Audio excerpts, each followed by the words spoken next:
All right, Shalom, Shalom, Shalom. I'm the priest Ainwa from the GMS South Carolina Midlands camp, coming back with another lesson through the spirit and through the power of Yahweh Ba'ashem Yahweh Shai Ba'ashem Rakakwadash. Before I get started with this lesson, I want to give all praises, honor, and glory. Call Haloyam La, Yahweh Ba'ashem Yahweh Shai Ba'ashem Rakakwadash. Double honors to my apostles and to my elders of great millstone that rule well, which taught me this truth, who are the true leaders of Israel today. And also peace, love, blessings, and salutations to the elect, man. All right, Shalom. And in this lesson, pretty much I want to touch on how the Lord is about to usher in a new heaven and a new earth, meaning new rulership. Okay. Now you got Esau, Edom, Amalek, right? They're trying to usher in their NWO. But ultimately, the Lord, ultimately they're trying to offer up a sacrifice, just like the righteous is offering up a sacrifice. Just like going back to Cain and Abel. All right. And Abel, his sacrifice was accepted by Yahweh Ba'ashem Yahweh Shai, and Cain, his sacrifice was rejected. Right. Now Abel would represent Jacob, Israel, so-called Negroes, Latinos, and Native Americans, the Israelites. Okay. And Cain would represent Esau, Edom. Okay, so-called white man. Okay, the Edomites. Right. Now, in this time right here, the same thing is happening, because there's no new thing under the sun. Right. You got Israel. Okay, the hopeful elect offering up a sacrifice. Romans, the 12th chapter, and I believe the second verse. No, the first verse, it says, make your bodies a living sacrifice. Let me grab that real quick, right? Let's grab that real quick. If we go to Romans, select it. We're going to go to Romans 12. Now, if we go to Romans, the 12th chapter, and the first verse, it says, I beseech you, therefore, brethren, by the mercies of Yahweh Ba'ashem Yahweh Shai, that ye present your bodies a living sacrifice, holy, acceptable unto Yahweh Ba'ashem Yahweh Shai, which is your reasonable service. Right? Now, we're offering up a sacrifice. We're making our bodies a living sacrifice when we go out to the highways and byways, right? Because we're out there in the elements, right? We're out there among the elements, whether it's hot, whether it's cold. Okay, you got, random people that can come up and they can do whatever they want. But we have faith in Yahweh Ba'ashem Yahweh Shai. He's going to keep us protected and keep us safe while we're doing our street speaking, right? Because Psalms 34:7, roughly paraphrasing, says the angel of the Lord encampeth round about the men that fear Yahweh Ba'ashem Yahweh Shai, right? But nonetheless, we are, making our bodies a living sacrifice. We're also making our bodies a living sacrifice whenever we have to, whenever we fast, we afflict the flesh, whenever we're denying ourselves, okay, so on and so forth.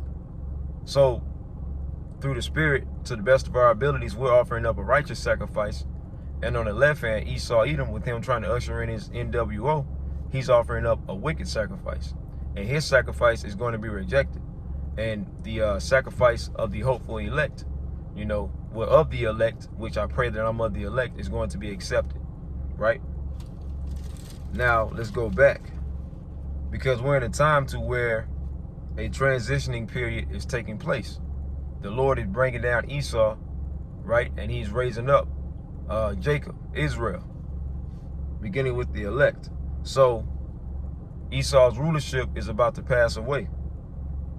Revelation 21:1, and I saw a new heaven and a new earth, for the first heaven and the first earth were passed away, and there was no more sea. Now, when it says the first heaven and the first earth, it's speaking about the rulership of Esau, Edom.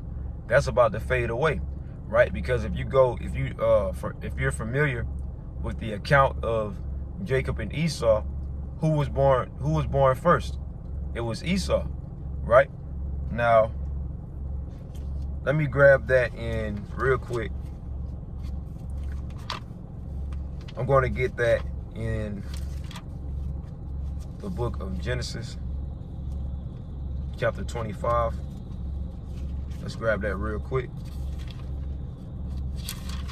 Genesis 25. And I'm going to get right to the points.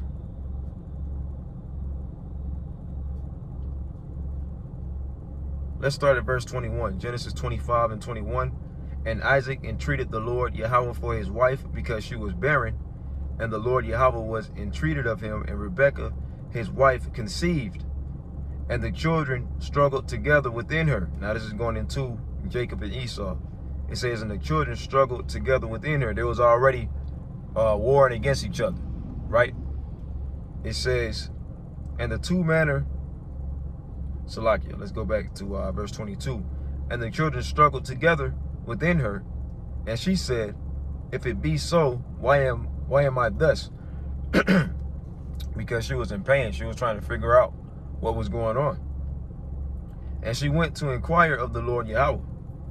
And the Lord Yahweh said unto her, two nations, right? Two nations are in thy womb, and two manner of people shall be separated from thy bowels. So these was two different nations, right? And the Lord can do that. So the Lord had it to where Esau and Jacob were two nations that came out of the same womb. And that's the mysteries of Yahweh B'Shem Yahushua. The Heavenly Father can do that, right? It says, two manner of people shall be separated from thy bowels, and the one people shall be stronger than the other people, and the elder shall serve the younger, right? Jacob being stronger than Esau. And it says, and the elder shall serve the younger, right? Now Esau was born first, okay? So eventually he's going to have to serve us. And that's the period that we're coming to, the end of Esau's rulership, to where he's about to go into captivity and serve us for 1,000 years, right? This is biblical prophecy that's about to come to pass, right? Verse 24. And when her days to be delivered were fulfilled, behold, there were twins in her womb. And the first, now it's going to tell you that Esau was born first. And the first came out red all over, like an hairy garment, because he was wasted away. The Lord took away his pigmentation. That's how we know who Esau Edom is today. Now, of course, for the more seasoned brothers, right? We understand that our people, Israel, was scattered among all nations.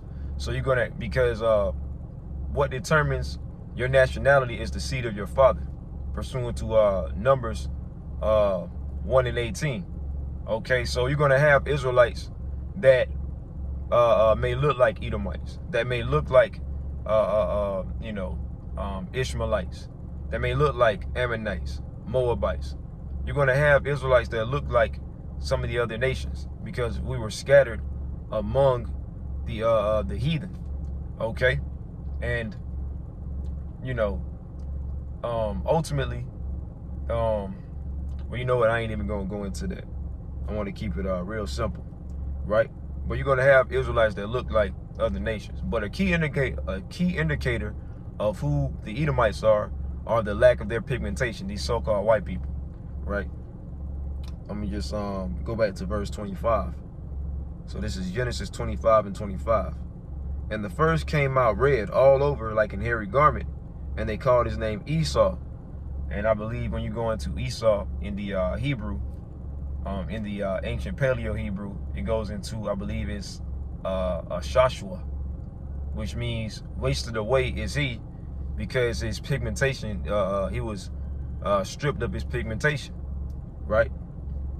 And after that, his brother out, and his hand took hold on Esau's heel. Now it doesn't describe Jacob's appearance. Salakia.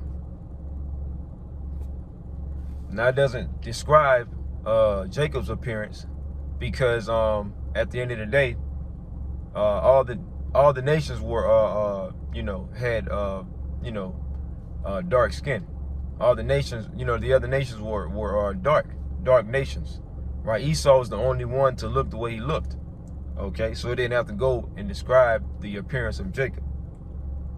It says, and after that came his brother out, and his hand took hold on Esau's heel. Now this is symbolic, right? Now your heel represents the the end of your foot, the end, you from head to toe, the bottom, that represents pretty much your end, the heel. So this is symbolic, meaning that at the end of Esau's rulership, Esau is going to be taken down by Jacob. Now, ultimately, Yahushua is going to be the one to take down Esau, physically, completely, right? It says, and the first came out red all over like an hairy garment, and they called his name Esau. And after that came his brother out, and his hand took hold on Esau's heel, and his name was called Jacob. And Isaac was 80 years old when she bare them. Right? Now, the reason me bringing that out, I'm going to reread Revelation 21:1. And I saw a new heaven and a new earth, for the first heaven and the first earth were passed away, and there was no more sea. So this is speaking about rulership. So Esau's rulership is about to pass away. He was born first. Right now, he's the one that's in rulership, and this is about to fade away. And we're going to be the next. We're going to be the ones to rise up when Esau falls. It's not going to be Moab or these other nations. It's going to be Israel, Yasharala, you so-called Negroes, Latinos, and Native Americans, beginning with the elect.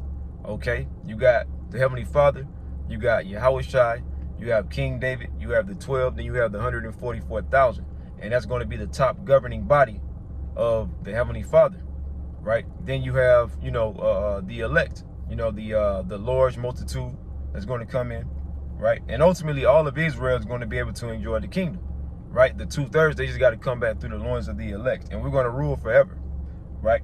Now, let me grab this point. 2nd Esdras 6, and I'm going to start at 7. Then answered I and said, what shall be the parting asunder of the times? Or when shall be the end of the first and the beginning of it that followeth? So when is Esau's rulership going to end, and when are we going to come into power? And the Lord gave us certain signs and tokens or prophecies to let us know when he's about to take Esau out of power, right? Being the prophecies. And we're seeing that today. We're seeing these prophecies coming to pass, being set up to come to pass, because the Lord is about to take Esau out of power, and he's about to raise us up, right? New heavens and a new earth. A new rulership is about to reign on the planet earth in righteousness. Verse 8, and he said unto me, from Abraham unto Isaac, when Jacob and Esau were born of him, Jacob's hand held first the heel of Esau. Verse 9, for Esau is the end of the world, the end of an age, period of time, and Jacob is the beginning of it that followeth. So this is that transitioning period. This is that new heaven and new earth. Now we're going to go back to Revelation 21:2. And I, John, saw the holy city, New Jerusalem, coming down from Yahweh, by Hashem Yahushua, out of heaven, prepared as a bride adorned for her husband. Right now, this is going to be, this is speaking about the 144,000 coming off the ship, coming off the Father's ship, the chariot of Yahushua. Right, and this is going to take place after the award ceremony, the crowning of the elect, as you can read in 2nd Esdras, the 40th chapter. I believe it's 2nd Esdras 40. Let me make sure that's the right. Let me make sure I got that right. 2nd Esdras, the 2nd chapter, around the 40th verse. I knew I was, something didn't sound right when I said that. So you can read about that, the crowning of the elect, in 2nd Esdras, the 2nd chapter, around the 40th verse on down. Okay. So this is speaking about when the 144,000 is coming off of that ship. And I heard a great voice out of heaven saying, behold, the tabernacle of the Heavenly Father is with men, right? Because it's going to be 144,000 men, okay, coming off of the ship. And he will dwell with them, and they shall be his people, and Yahweh, by Hashem Yahushua himself, shall be with them and be their power, right? Verse 4, and shall wipe away all tears from their eyes, and there shall be no more death, neither sorrow. So this is when we actually get the victory over death, just like Yahushua. See, Yahushua, he did it first, right? And Lord William of the elect, the 144,000 is following in his path, in his footsteps.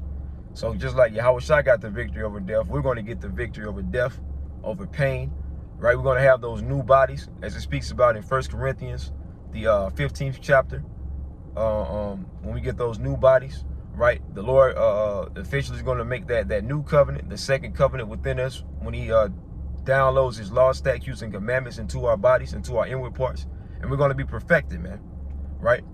And Yahweh Ba'ashem Yahushua shall wipe away all tears from their eyes, and there shall be no more death, neither sorrow nor crying, neither shall there be any more pain, for the former things are passed away. Right, and that's what we're looking for. This former life, this captivity, this hell that we're living in, is about to pass away, man. The former things being passed away. Okay, so that's what we're waiting on. Right, let me grab one more, because I think my phone is about to die. So Lord willing, I can get this out. I want to grab this real quick, man. Let's go to Jeremiah chapter 31. Okay. Lord willing, I can get this out. Jeremiah 31 and verse 12. Therefore, they shall come and sing in the height of Zion, and shall flow together to the goodness of the Lord Yahweh, for wheat, and for wine, and for oil, and for the young of the flock and of the herd, and their soul shall be as a watered garden, and they shall not sorrow any more at all. Eternal rest, peace, paradise. That's what we have coming for us, man. Okay, this is why you see the men of the Lord, beginning with the apostles and elders of Great Millstone on down, the true believers of Yahweh Ba'ashem Yahushai. This is why you see the true believers of the Lord going so hard. Okay, being diligent, putting up videos, doing lessons, studying, doing what it takes, man.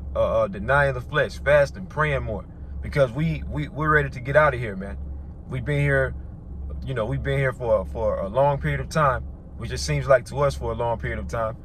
We've been here, you know, for a while, and we're ready to get the hell out of here, man. This place has nothing to offer but death and pain, man, and sorrow. So the Lord is about to take all of that away from us, man, and give us everlasting life, okay? And this is what we want. Verse 13, Jeremiah 31 and 13.